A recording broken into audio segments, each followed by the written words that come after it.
In-depth journalism in the Memphis community, the Daily Memphian is of Memphis, not just in Memphis, and seeks to tell the stories of this city.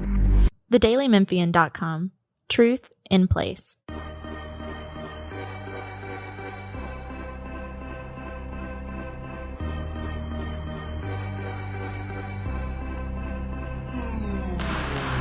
Welcome back to another edition of the Daily Memphian's Memphis Grizzlies podcast. This is your host, Grizzlies beat writer Drew Hill, joined as always by columnist Chris Herrington. I'm still on the road. I'm in Las Vegas. It's hot. It's been hot here. I've had an awful lot going on.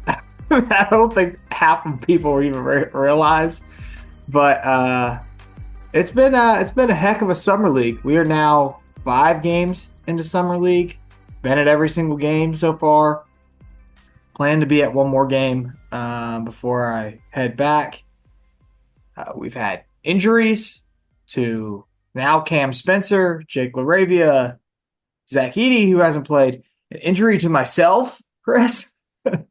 Fun fact. I have to look straight ahead. I don't know what happened, but I somehow injured my neck. I don't know. Maybe it's because my. You shouldn't have fought so hard through that Zach Edey screen, Drew. I guess. I mean, I don't know what happened. I've changed altitude so many times that all right. So let's just get off the path here for a little bit, and we can circle back. But I'm staying where the Grizzlies stayed this year because taxis are very expensive in Las Vegas, and the Daily Memphian was essentially like, we'd rather you not have to taxi everywhere and try to save some money that way and just stay at the nicer hotel where the Grizzlies stay. So I was like, right. Great. That's awesome for me. But I'm on the 26th floor. So coming up here every single time my ears pop. Flying into Salt Lake City where you're at altitude, my ears are popping. And right. My ears have been popping constantly for like weeks. 2 weeks now almost. A week and a half. And so I thought I had an ear infection. I was like certain I had an ear infection because it was like hurting my whole side of my neck up until like where my ear starts. It was like hurting. And I finally made it to a doctor yesterday and they said, dude, you have like, this is your muscle. Like you slept on this puppy real bad. Whatever you did, you messed it up real bad. So I'm supposed to stare straight ahead. I've been supposed to stare straight ahead for about 24 hours now. I've got to try to do it for 4 more hours. I associate, as a parent, I associate ear infection with little kids. I injured myself sleeping with being old and washed. You're sort of caught in between. Like where it seems like you should be clear of both of these things. I guess I'm getting old. I'm a year away from 30 now. I turned 29 on Sunday. So you're away from 30. I guess I'm starting to get older. I don't know, but I did something to screw it up pretty bad. But I mean, it's been a good trip. Other than that, we're recording this in the morning. Just ran into our old friend David Roddy downstairs picking up breakfast, who seems to be doing well in his new stomping grounds in Phoenix. Right. And it's just great to be around. And like, obviously people are just walking around. You see so many NBA folks just hanging out everywhere in this hotel. And so that's been really fun to just get to interact with all of those people. I want to play one game of trivia real quick, Chris. I'm staying at, all right. It's a hotel called Resorts World in Las Vegas. It's massive. I want you to take a guess at how much the small jar of M&Ms, this is bad podcasting, I'm holding up my hands so Chris can see, about this big on the mini bar in the hotel room. About 3.5 inches tall. That's what Drew is suggesting here. Yes. Here, I'm going to say, go get them. And then how much does a bottle of water from the mini bar cost? I'm going to say $15 on the M&Ms and $12 on the water. Not bad guesses. It is $11 on the small jar of M&Ms. It is $14 on the bottle of water. I was $14 on the bottle of water. $14 on the bottle of water, to where even like does the sink not work? The sink works. That's the thing. To where even the rich folks the NBA players are going across the street to Walgreens to buy their water because on principle you can't buy a $14 bottle of water. Is the tap water considered undrinkable in Las Vegas?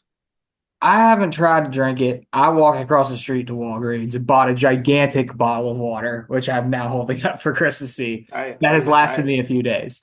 I'm from Memphis, man. I believe in turning on the tap. Oh, I drink the tap water at home too. Water.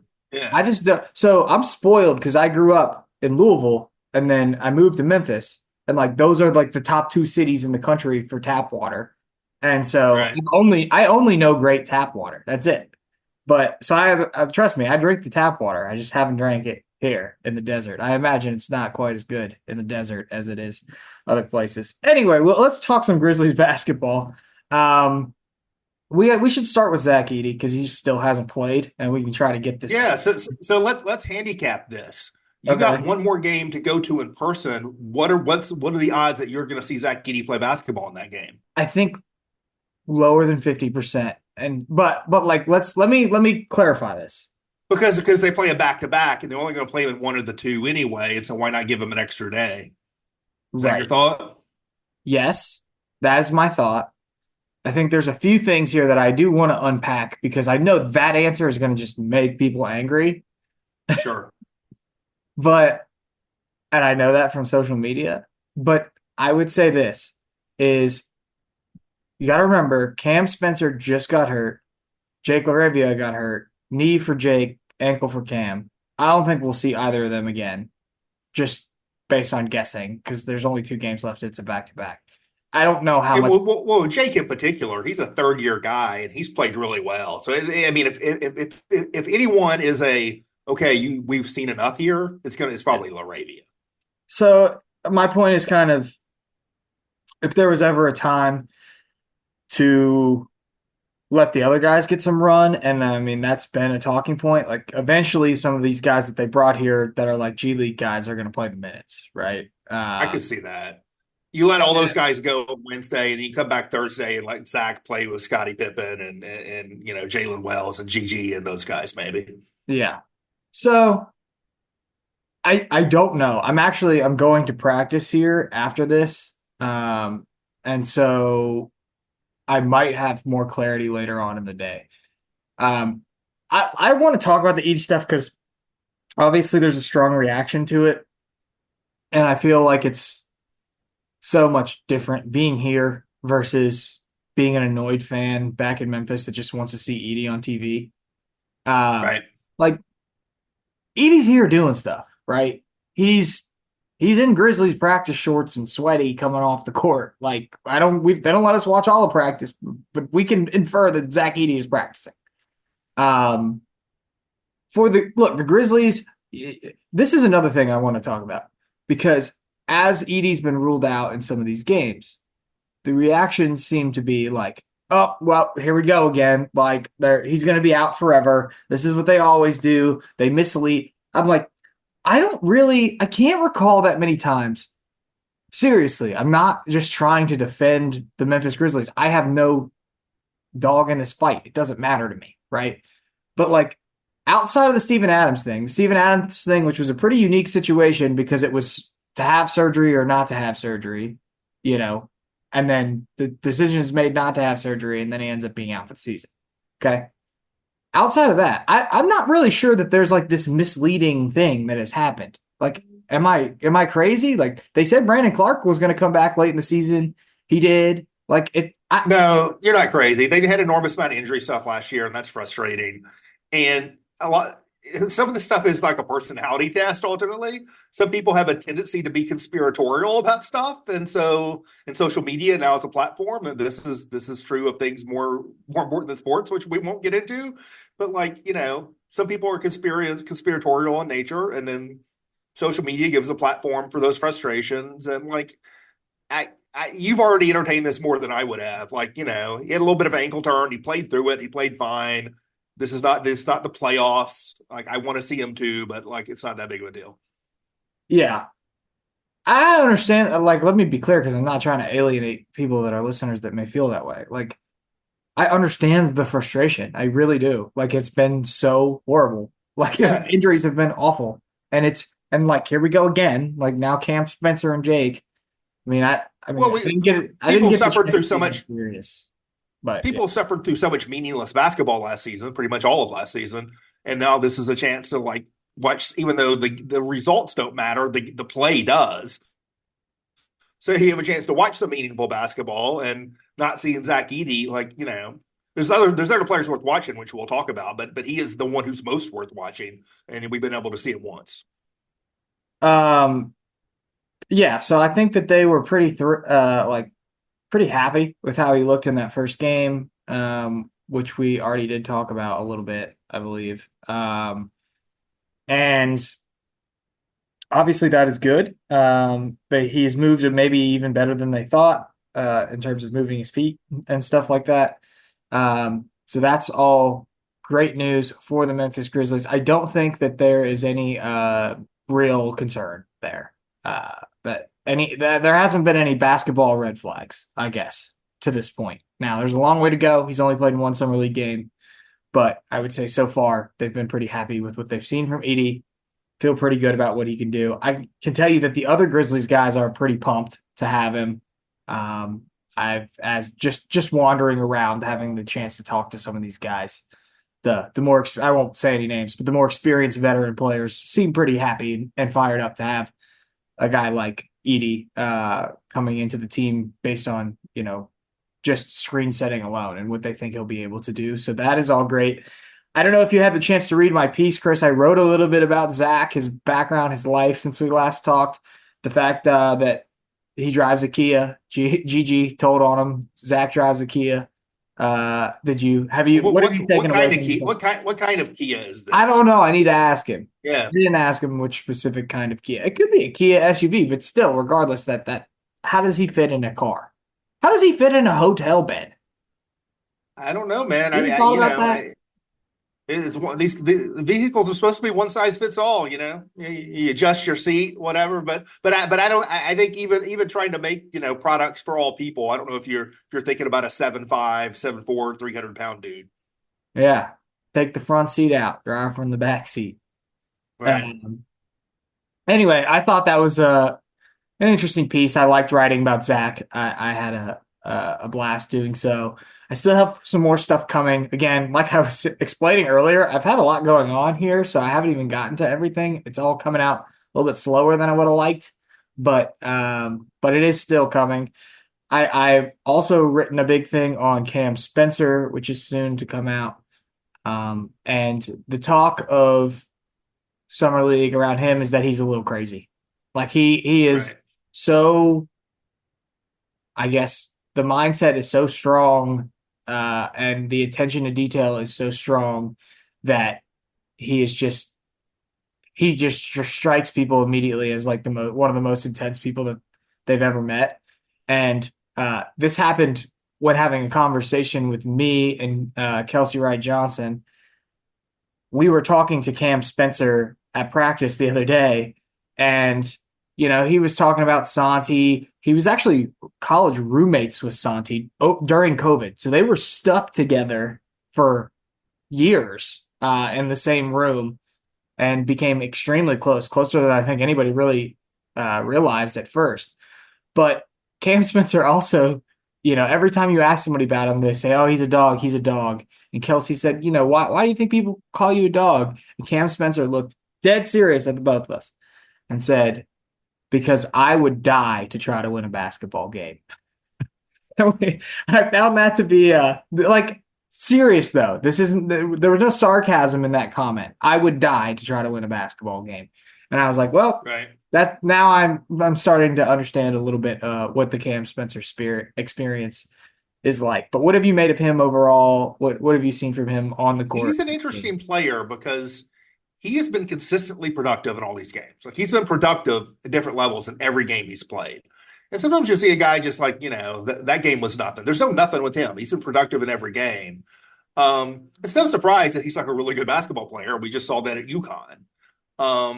The question with him is, as you step up different levels, do his strengths, which is his shooting, his processing ability, his competitiveness, does that stuff overcome his physical limitations as you sort of take steps up in the process? It did at the highest levels of college basketball. Check. It has an NBA Summer League. Check. And so now we'll see. We'll see in preseason basketball. We'll see if he plays in G League basketball, and most importantly, we'll see in the NBA setting. There are not a lot of guys like him when you think about his size and athleticism combo as an off-ball player. Like, he'll handle the ball a little bit, but he's not a lead guard. Like I was asked on radio about, well, he's sort of same dimensions as Reed Sheppard. Well, Reed Sheppard's a point guard and is a better athlete. Like, they're not really comparable other than, like, taking out a measuring tape, With Spencer, he's an off-ball player who's not a super athlete. And so you look around the league, there aren't a lot of guys who like fit his physical description and his position who make it in the NBA. But that doesn't mean he can't buck that trend, right? Sam Merrill's a guy who comes up, who had a cup of coffee with the Grizzlies, that's now really broken in as a rotation player with Cleveland. Merrill is probably a better pure shooter. As good as Spencer is, like, Merrill is like incredible, probably a better pure shooter. But I think Spencer like has more to the rest of his game, probably, He's more of an energy in terms guy. of doing others. Yeah. Yeah. And so to me, like, trying to think about him in the context of players who actually make it in the NBA, he's kind of a cross between Sam Merrill and a John Conchar, because John Conchar does a lot of the process the game, hustle kind of stuff, but I think is not as pure of a shooter as Cam Spencer. And so in terms of combining sort of that pure shooting with some of that processing, hustle, competitive stuff, like, there aren't a lot of guys like him, but maybe, I think he's been really impressive, and I think he's going to get chances. Yeah, I like that analysis there, that combination that you put together of Merrill and Conchar. But I would say like the main thing with him that you keep hearing is he's such a great energy guy, but he's almost such a great energy guy that they're having to dial it down, because in college he could just run around and make every play. And in the NBA, the idea of running around and making every play, a la like Russell Westbrook, is fine, except for they need the spacing. They're trying to run a scheme. It's just different than what he did in college. And Cam told me yesterday himself, like, that's been kind of the biggest adjustment, is like, okay, I need to know when I'm supposed to sit still, like when I'm supposed to just go stand there in the corner, because he's always moving. It's like perpetual motion here with him. It's thinking about him in the context of the Grizzlies going into the season, like makes me think of a couple other guys on the summer league team. I'm interested to see what you think about what they've been doing, but I wonder, are the Grizzlies going to get more this season in 82 game schedule? Are they going to get more contributions this season from two-way guys, Cam Spencer and Scottie Pippen, than they do from main roster guys, Jalen Wells and Derrick Rose? I mean, it's interesting. Cam Spencer is playing above Jalen Wells right now on the summer league team, and Pippen has been really, really good. Yeah, I was going to ask, who do you think's been the most impressive? It's Pippen or LaRavia, in my opinion. I think Pippen and LaRavia have been the two best players. Obviously, he played only one game, but I think consistently, I think Pippen and LaRavia have been the two best players. I was looking at it this morning. So they played 2 games in Las Vegas, setting aside the Salt Lake. They're both good in Salt Lake too. But 2 games in Las Vegas, they both played them. Scottie Pippen Jr. and Jake LaRavia have combined for 20 steals. 20 steals in the 2 Las Vegas games. And it was something to the degree the summer league game was interesting. That was the first quarter against that Dallas last night. That was something to see. I mean, they just put the clamps down on those poor guys. But I think Pippen has not shot the ball from 3 super well in summer league. I looked at the numbers today. It's 25% over 4 games, whatever. It's 4 games. But in terms of like his on-ball defense and his ability to get into stuff and score in the lane and just be a consistent factor, he's probably been, if you have an MVP of the summer for the Grizzlies so far, I feel like it's probably Scottie Pippen Jr. I think Jason March, the summer league coach, would agree with that. If you were to ask him that question. Pippen he's interesting because he's so banged up too right now, because he's been playing so physical. I mean, they've got him picking up 94 feet over and over and over again. And that's like kind of been the strategy, is like, go test yourself, full court pressure every single time the other team brings the ball up the court, make it hell on their point guard. And Pippen comes off the court yesterday. I'm talking to him. He's got a knot the size of a ping pong ball square between the eyes on his forehead. He's got nicks and bruises and scrapes and stuff all over his arms. And I was asking him about all the steals and the on-ball defense, and part of his response was like, "Look, 10 fouls until the bonus, and you get 10 fouls in summer league. I might as well use all 10." Like, people are saying I'm hacking them, but guess what? If you're not going to get free throws from it, I'm just going to be as aggressive and physical as I could possibly be. It's a little bit of gamesmanship. It's not exactly what he would do at the NBA level, but I kind of love it. I kind of love that they're so competitive like that. There was a play in that Dallas game where he's hounding whoever the other guard is. And that Dallas team, by the way, did not have NBA level lead guards on their summer league team. Poor guys. But he's hounding whoever's got the ball. He pokes it away, gets a deflection, not a steal. He pokes it away. The guard recovers and turns, and then he turns, and Pippen steps up and takes the charge. Like, it was just like bang, bang. And you could tell that he's just making these dudes' lives miserable out there. Yeah. To your point of how much it's actually going to translate for the Grizzlies this year, he's fascinating because of a few different things. Like, the Grizzlies have, like, there's been this question of like, oh, who's going to be the backup point guard? And maybe it's just him. And maybe it is just him. I don't know. They could have an open roster spot going into the season. Theoretically, they could just use it to sign Scotty if they wanted to. But you have Desmond Bane, who's played a lot of point guard, who can play, who you can space with Morant. You've got Marcus Smart. You have Derrick Rose. You can't depend on Derrick Rose to play any more than maybe 25 games at the max. Sure. And you've got Vince, who's been used at point guard a little bit, and even Luke, assuming they get that deal done. All of those guys, they've used to handle the ball. So, like, I don't think they're like desperate for a point guard. But what I like about Scotty, and particularly about what he's done here in Summer League, is that is going to be a really nice change of pace defensively to put on the ball, because Marcus Smart can do a little bit of that. But and obviously Vince Williams is a tenacious defender, but like, when you're going up against another lead guard that is athletic and gets to the rim, like, that's the type of guy you throw at him. And I think that is useful for them to use. I think Smart, we only saw Marcus Smart in 20 games last year. And the advanced numbers are very positive for him defensively last season. But I feel like at this stage of his career, Marcus Smart's like around 30 now, has had injury stuff. I feel like he's probably more effective defensively scaling up to bigger players than scaling down to like the smallest, quickest point guards. And so I think that aspect of, they already have big time on ball defenders in Marcus Smart and Vince Williams Jr. But in terms of trying to stay in front of the smallest, quickest guards in the league, Pippen might be their best option for that specifically. Yeah, he's been great. I mean, as you said, he could be the MVP. Also wrote about Jake. Jake asked to play in Summer League. No, that's not made up. Like, I can tell you that is not made up. They didn't make that up to try to make Jake look good.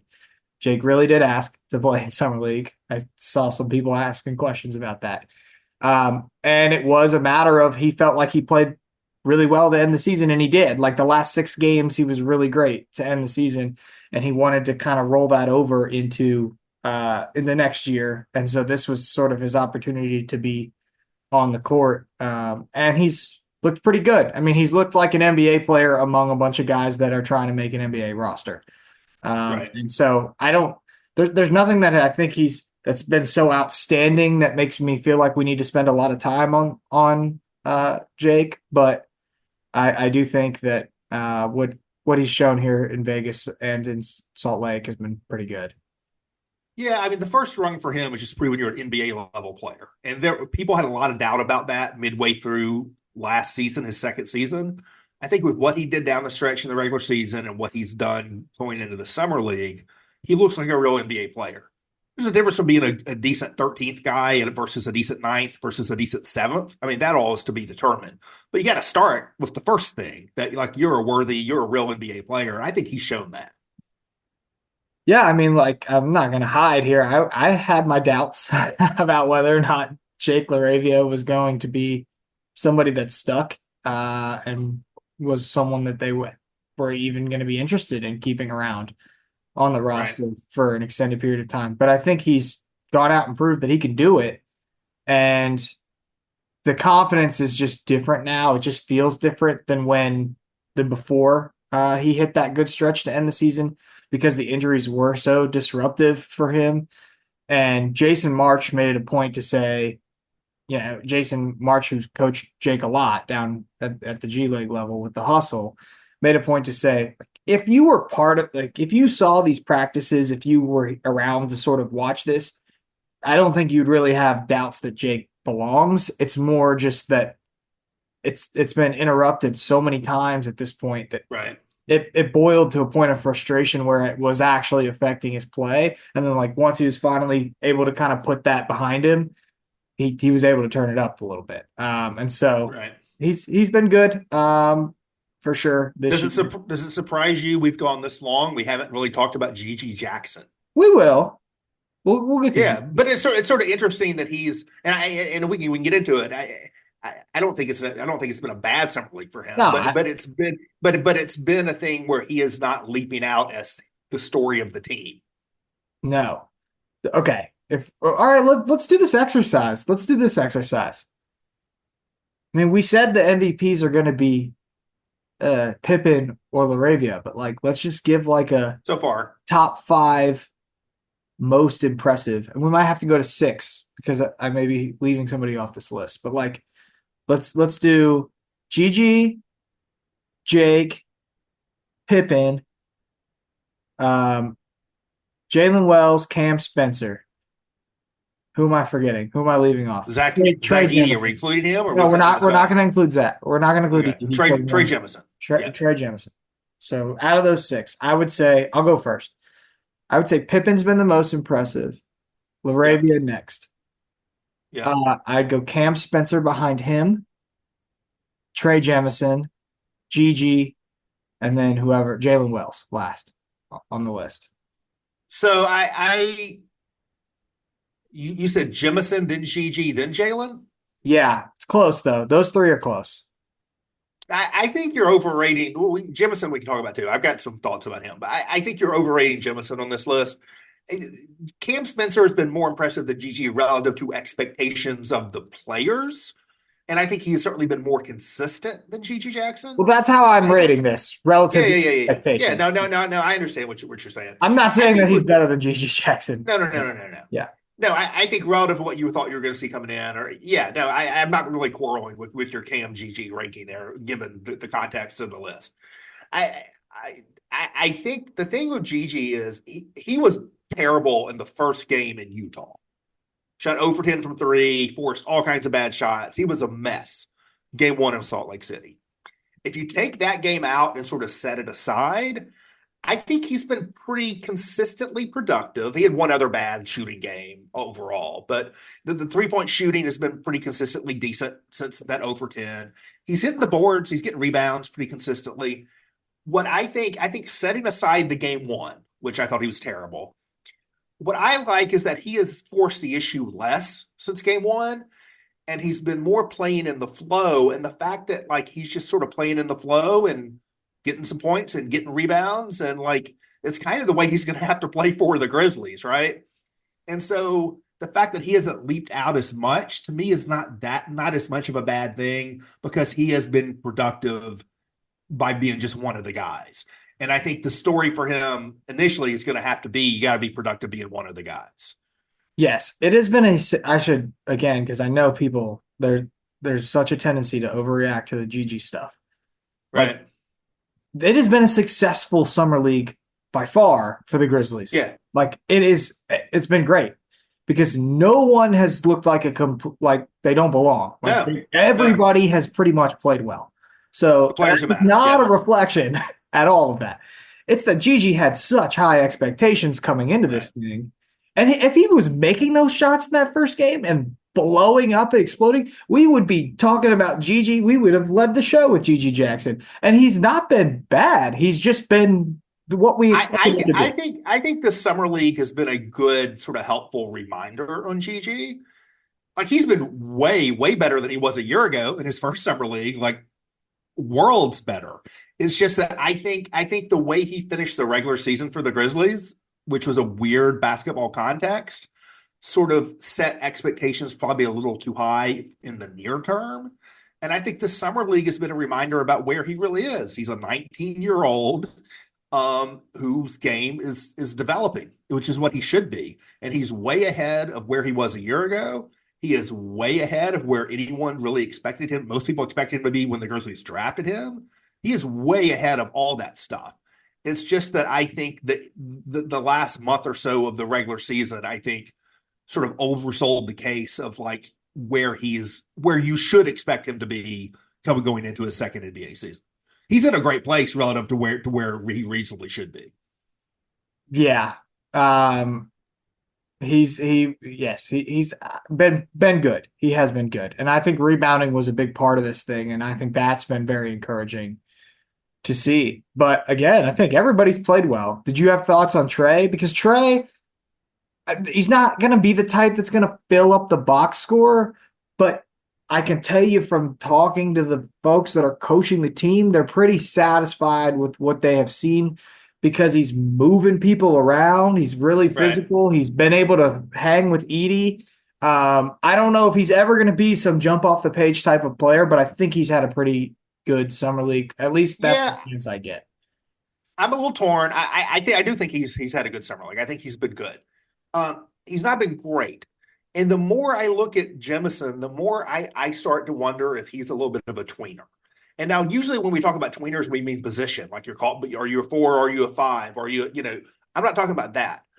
I wonder if he's a developmental tweener, which means is he too raw to really help the Grizzlies on the main roster as sort of you're on a two-way, but you're really playing for us, which is I think mostly what Scottie Pippen Jr. and Cam Wells are going to be. I wonder if he's just a little bit too raw. You can to rely on him to be a fill-in guy in meaningful basketball for a playoff team. At the same time, is he a little too old to really be a long-term development project? He's older than you think he is. If you watch his game, it's raw enough that you think like it's like this 21-year-old. He's older than that, right? So I wonder if he's a little bit of a developmental tweener. And the other thing about him is relative to the Grizzlies, I'm increasingly convinced that they are not going to have a fifth big on the main roster. I think, when you sign Kennard, that gets you to 15. You move off Zaire one way or the other, which we sort of believe will happen.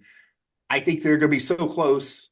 I think they are likely going to be able to get under the tax line, not the apron, the tax line, but they're going to be so close to it. I think there's going to be some reticence about that.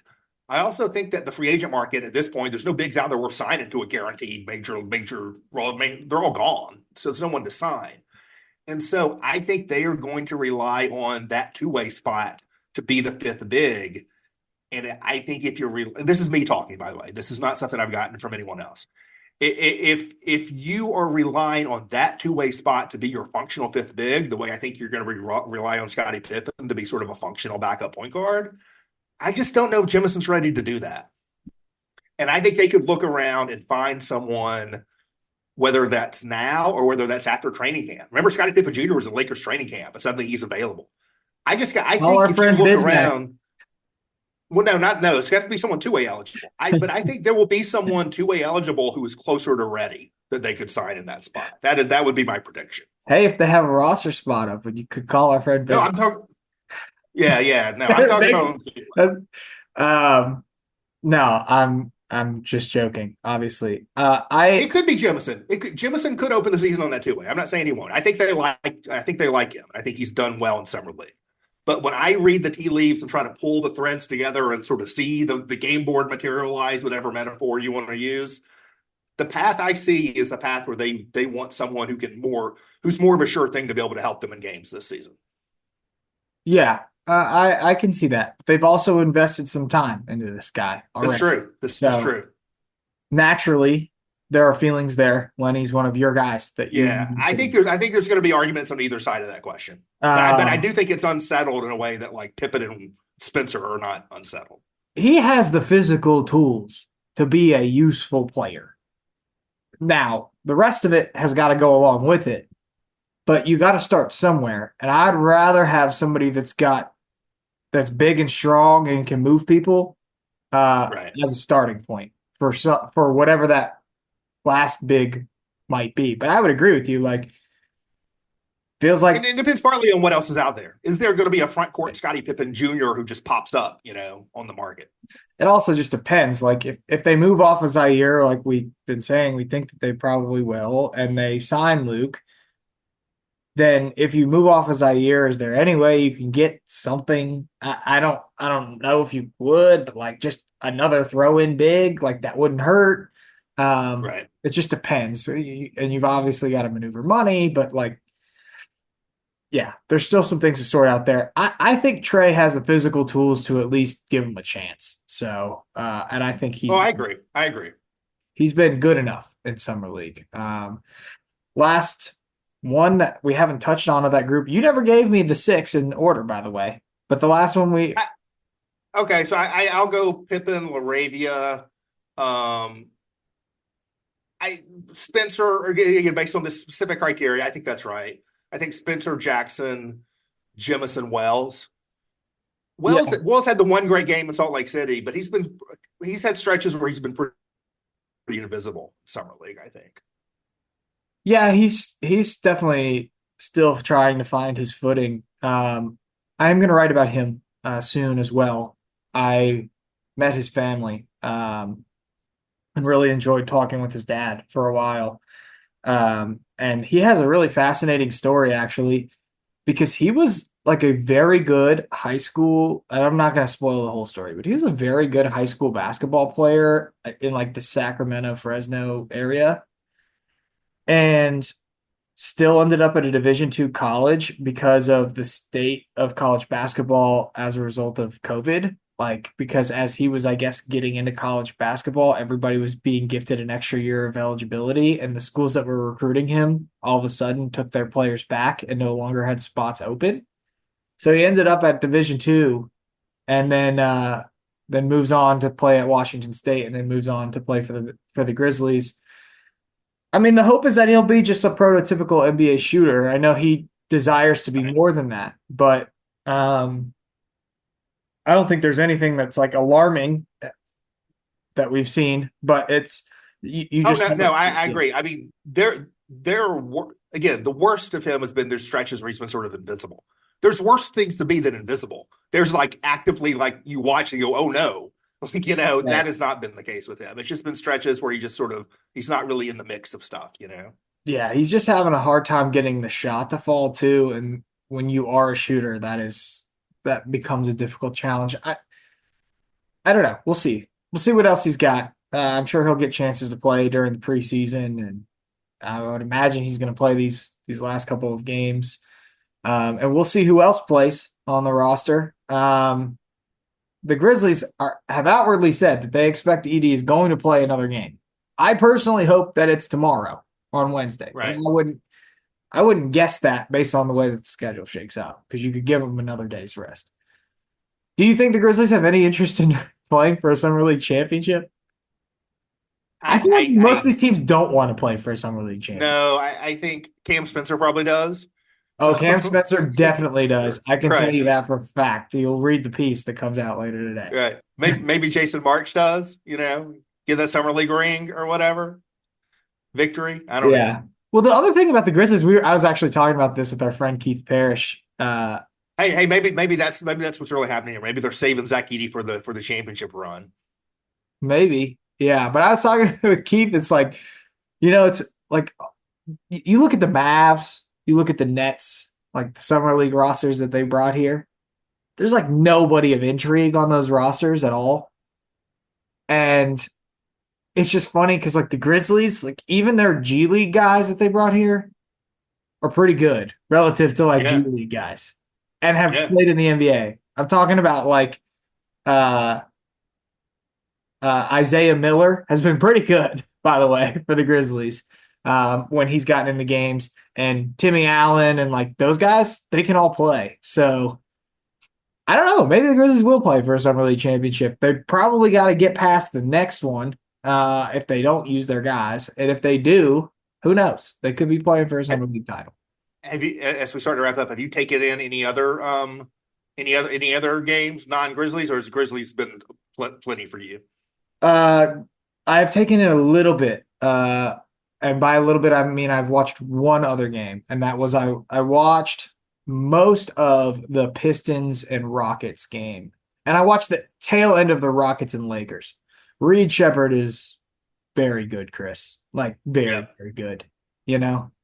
I still think we'll never know the answer to this, but we were asking right before the draft. Like, I do wonder if the Grizzlies are interested in trading up for someone other than Klingon. Like, Right. he fits the Grizzlies profile so much. Like, it just, and he's been unbelievable.